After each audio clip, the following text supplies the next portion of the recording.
I'ma catch a flight.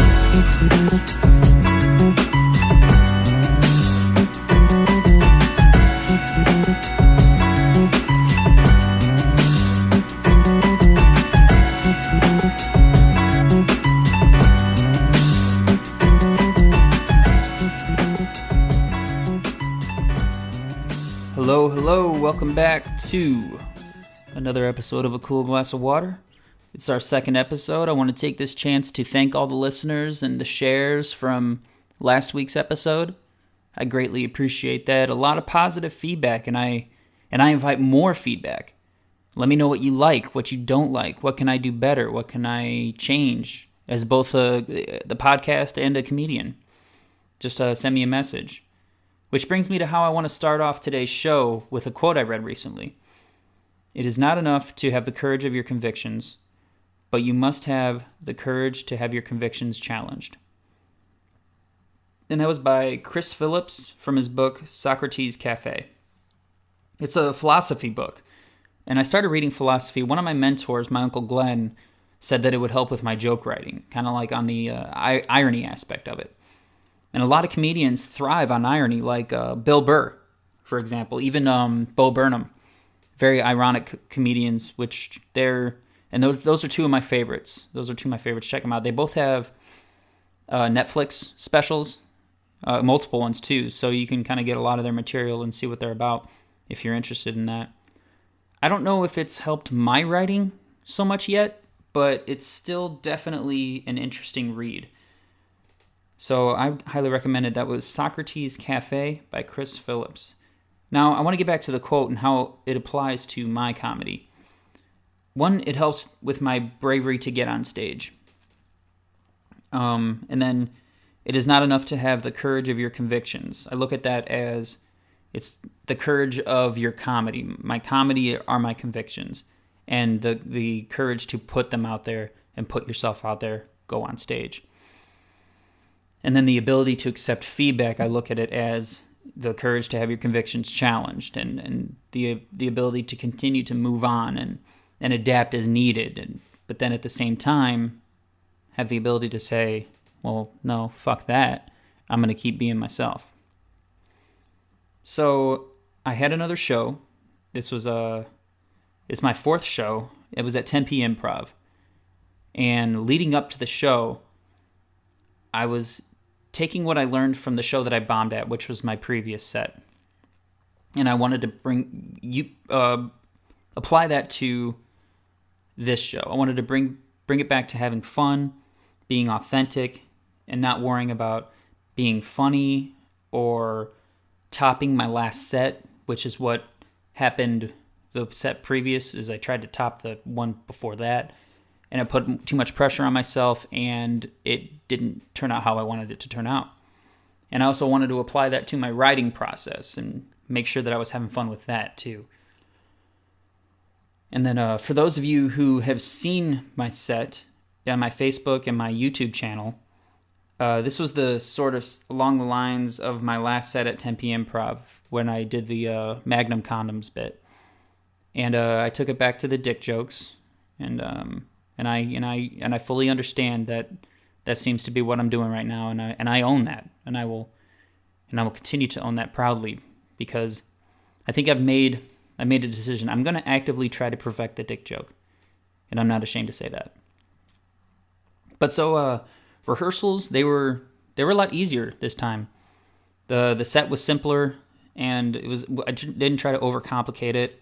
And I got a new strategy for rehearsing. I use my equipment that I have procured for the podcast and the software that I had, the recording software, and I've recorded my rehearsals. And what it helped with was it was helped to try different like delivery styles for the punchlines and the jokes in the set, and to see what way might get a good laugh, what wouldn't work, the arrangement of the joke, kind of tried, and the ability to hear myself back and hear myself deliver these jokes.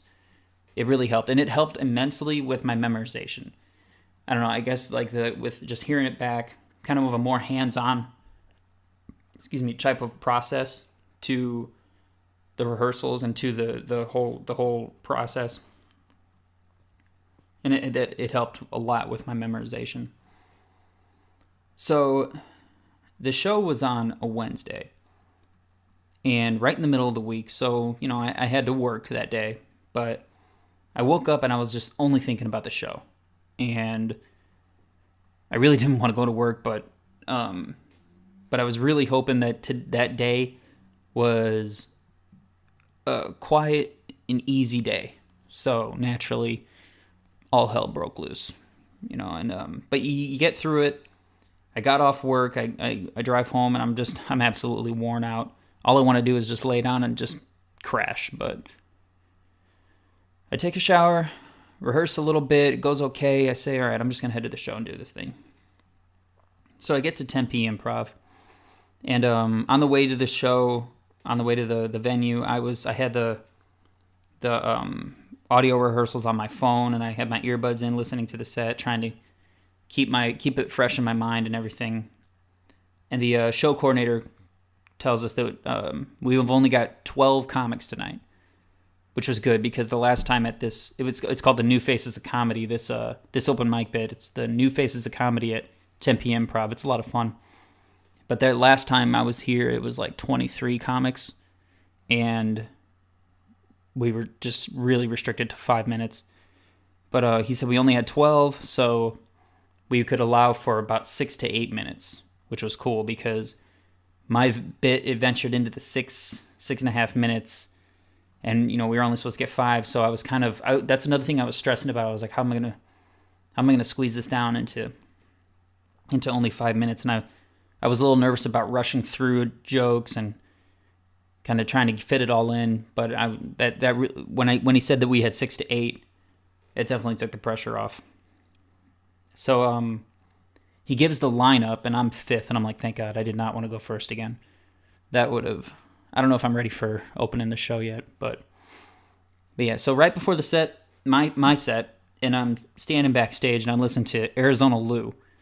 He's this local old guy, really nice guy, and pretty funny. He's doing his set. He has some merchandise that he sells like after his shows. He has his little stand outside in the lobby, and everything that he sells, his T-shirts and whatever else he's got, he donates to charity. The money that he makes, he donates to charity. So I think that's pretty cool. Next time I see him, I'm definitely going to buy one of his shirts.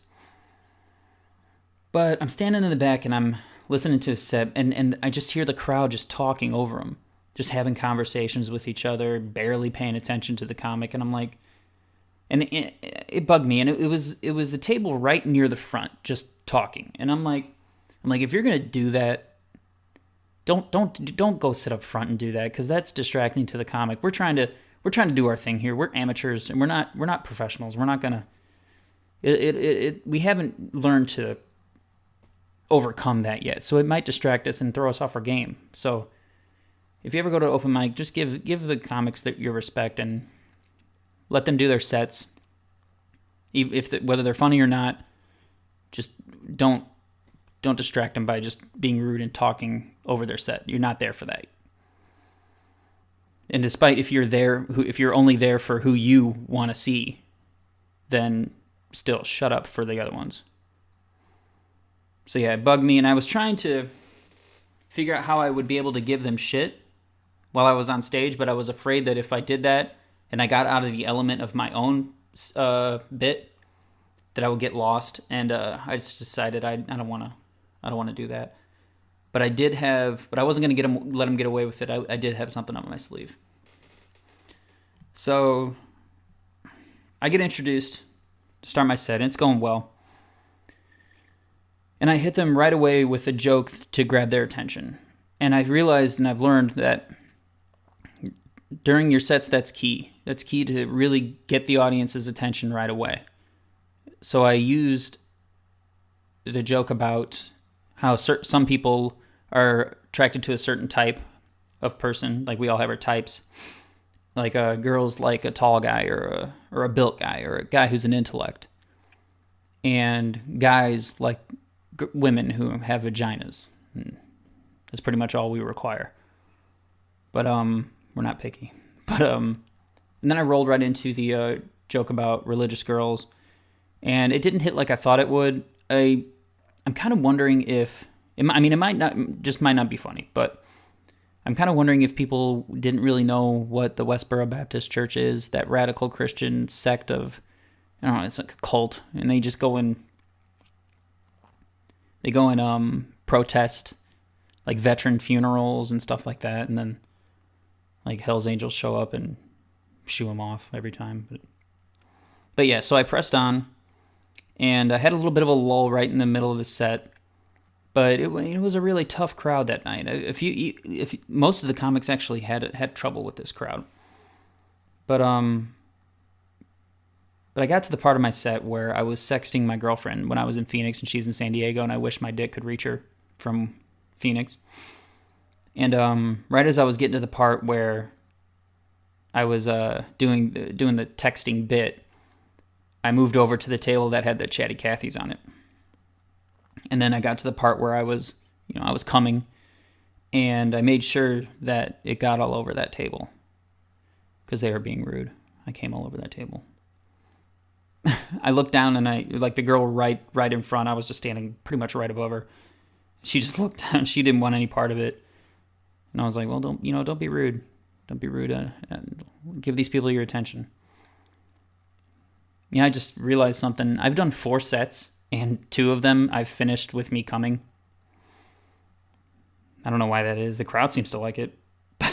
But I don't know. Maybe I might as well just keep coming at my sets. I don't know. I think I found my niche.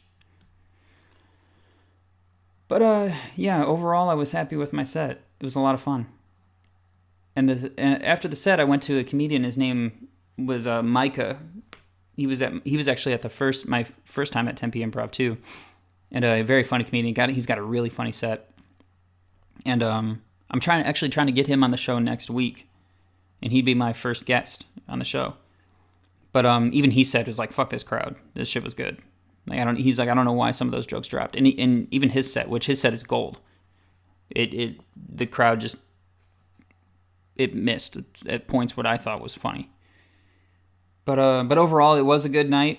And also, before I forget, I wanted to thank everybody who came out for me again to Tempe Improv and allowed me to get on stage, because we did have to have a certain amount of people. I think it was 10 people for us to get on stage, and I made it. So I appreciate people, my local friends and co-workers who came out and helped me with that.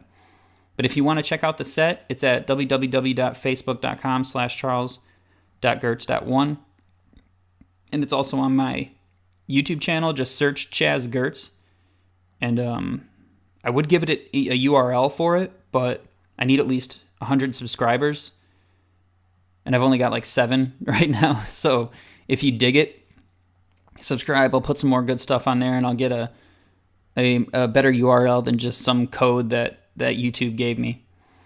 But to finish out this episode, I wanted to give you guys an insider look at some new material.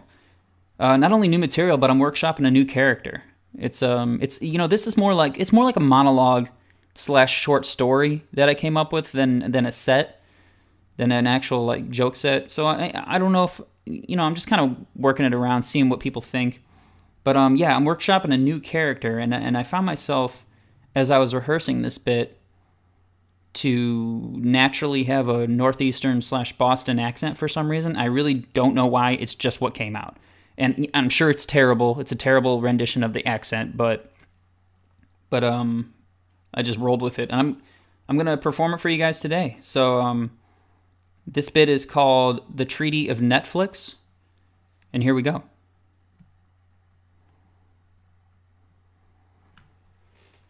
Yeah, I used to be a binge watcher, or as we called ourselves, bingers. Back in the day, it was tough being a binger. You had to get the DVD box sets, and it wasn't cheap neither. The season of Lost costed $45. There were 6 seasons, and I bought them all. It was worth it, I say, at least until the end. But that was the risk we took as bingers. We ran the risk of a show absolutely sucking. Like the Heroes bingers. Those poor, poor souls. I don't knock their grind, and I respect the dedication, but they definitely backed the wrong horse. You see us bingers? are a noble and loyal people. Not like those backstabbing surfers, I'll tell you that much, and we'll get back to them in a second. But we understand what it takes to dedicate a Saturday to watching an entire season. We understand the strain it places on one's body to get up when a disc is complete and put in the next one. So the cardinal sin of a binger? We're giving out spoilers. That was grounds for automatic excommunication, no questions asked. Anybody ever tell you about the Great Binger Surfer War 2005? You see, before us bingers came along, there were the channel surfers, or just surfers. And since the dawn of televisions, the surfers had ruled mercilessly. Surfers are a mindless drone of a race, aimlessly flipping through the stations, watching snippets of show after show without retaining any information nor accomplishing a goal. Only having to get their fat asses off the couch for more pizza and diet soda. It was disgusting. See, we weren't bingers back then, but there were those of us who just knew we were meant for more than that. So came the birth of the DVD, and with it spawned the age of the binger. We had gained an identity. The bingers had found their entertainment calling. But the surfers did not like the competition and resisted. They would say things like, "Let's see what else is on," and show no dedication, and just like those lazy, worthless surfers, they'd fall asleep. But that was our chance. While the surfers would sleep, we would run Operation Spinning Disc, and it worked most of the time. We would be able to get in an episode or two, maybe even an entire disc. But if you would forget to turn down the volume during the opening THX sound system theme, the whole operation was compromised. Like a baby to a creaking floor, those lousy surfers would wake up. But there came a time when the bingers had had enough, thus ignited the Battle of the Source, where the bingers and the surfers fought ferociously, each side losing thousands just for the right to have the source on cable or AV1. The battle waged on for days, but the surfers were gaining control, mainly because they were our parents and they paid the bills, and could just as easily send us to our rooms while they go back to switching from one show during a commercial to another, missing key plot points in each, and then asking idiotic questions like, "Why is Johnny pointing a gun at Mike? I thought they were best friends." It was infuriating. And just when the bingers felt like giving up, from the West, the internet, a guiding light. Thus, the two sides brokered the treaty of Netflix. A seemingly endless database of shows and movies, all for just $9.99. We could get anything from Star Trek to Breaking Bad. And the surfers were paying for it. That was the best part. It could be accessed from almost any device, whichever your fantasy fulfilled all of the tips of your fingers. Peace, so it would seem, had been achieved. But as time went on, I began to realize, with the endless possibilities of shows, I found myself just scrolling and searching. Never again dedicating myself to a single show, but instead watching a few episodes of a lot of shows. When I would get bored, or a show would hit a lull, I would simply switch to a different show. And even if a show had captured my attention, I never had to get up off the couch to put a new disc in again. I just clicked the next episode, only moving a finger. And then it dawned on me. The pieces, they all started to fit. It was all making sense. Netflix was cheaper than buying complete box sets. All the scrolling and searching, aimlessly skipping from show to show with no mission or purpose. I would only get up for pizza and diet soda, and then came Hulu, Amazon Video, HBO Now. So instead of searching one streaming site, scrolling through the bottomless pit of entertainment, I was now jumping from streaming platform to streaming platform. We were made to believe there was peace, that everybody had won, but it was all a lie. They tied it in a bow and made us feel empowered, but it was all a sham, and we fell for it. We didn't win, they had won. We were now, all of us, surfers. So I know I messed up there. I said sex instead of sets. Sorry about that. But yeah, I know it's more of a monologue, and it's more of like a short story, kind of like a skit, more so skit material. But I just wanted to kind of do that for you guys, see what you guys think. Let me know. And we're gonna round out the show here today. It was fun. Thanks for listening when you do, because this is recorded. But I'm sorry I don't have it. I can't play out with music today. My music artist kind of dropped out on me, but I did post a status on my Facebook. Guys, if you guys know of any musical artists that underground people who are grinding just like me. I mean, I'm an underground artist, and I'm just trying to promote those out there doing the same thing at the same time promoting myself. Kind of a I scratch your back, you scratch mine type of deal. So yeah, let me know. My email is a coolglassofwaterpodcast@gmail.com. Hit me up on my Facebook. Yeah, thank you for listening, you guys. Shoot me some feedback for next week's show. What would you like? What did you like? What did you not like? How can it be better? How can I make it worse? Just kidding. But yeah, shoot me a message, because I'm gonna keep doing this. I mean, it's fun for me, and I'm not out here trying to do anything else but just have some fun. So I hope you enjoyed your latest sip of a cool glass of water. I'ma catch a flight.